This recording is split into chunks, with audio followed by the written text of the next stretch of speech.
Nakapagtala ng mahigit 200 na nabawing loose firearms ang Nueva Ecija Police Provincial Office o NEPO sa mas pinaigting na Revitalize Kato campaign mula Enero 12 hanggang Marso 3 taong kasalukuyan.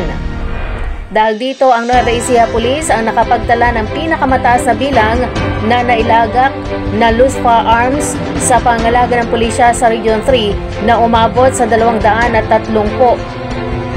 Sa ipinalabas na ulat, umabot sa 603 na baril ang nasamsam sa nasabing programa. 599 dito ay short firearms at 4 ang light weapons sa buong Region 3. Layunin ng operasyon ay mabawi lahat ang mga loose firearms na maaaring magdulot ng banta sa kaligtasan ng publiko at integridad ng eleksyon. Sinabi ni PRO3 Director Police Brigadier General Jean Fajardo, ang kahalagahan ng pagsisikap na ito ay matiyak na ang mga nakamamatay na armas ay hindi mapapasakamay sa mga masamang individual.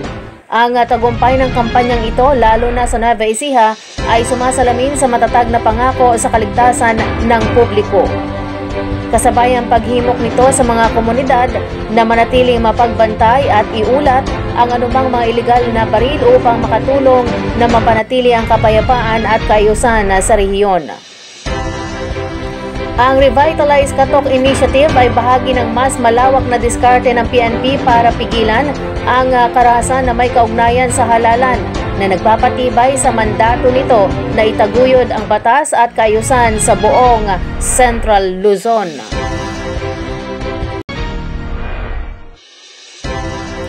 Nagbigay ng leadership training ang Philippine Rice Research Institute o PhilRice para sa mga kabataan. Ito ay ang Be Responsible Leadership Camp na bukas para sa mga edad 10 hanggang 15 at 16 hanggang 18. Ayon kay PhilRice Science Research Specialist Lorely V. Domingo, layunin ng pagsasanay na mahubog ang prinsipyo ng mga kabataan sa pamumuno na mayroong malawak na kamalayan sa kahalagahan ng agrikultura. Maliban sa mga aral ng pagiging responsableng leader, ay nararanasan din ng mga kalahok ang mga aktual na aktibidad sa sakahan tulad ng pagtatanim ng palay, machine demonstration, rice art session at paglahok sa mga talakayan tungkol sa rice science. Ang bawat batch ng leadership camp ay binubuo ng 20 na kalahok.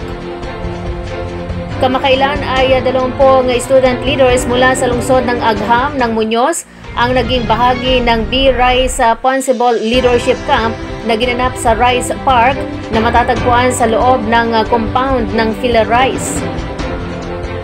Dito ay inilarawan ni Joman Likmot, isa sa mga estudyanteng kalahok, ang Rice Park bilang kanyang paboritong lugar ng pagkatuto. Aniya, hindi lamang siya natututong maging responsible, kundi natutuhan din niya kung paano maging isang epektibong leader. Bukod sa mga aral ng pagiging responsableng leader, natutuhan din ang kabataan ang farm machine operation, -1 element technique at ang paggawa ng rice mosaic art. Para sa detalye ng reservation sa leadership camp ay maaari makipag-ugnayan sa numerong 0925-748-0214 o sa email address na philricecommunityrelations@gmail.com.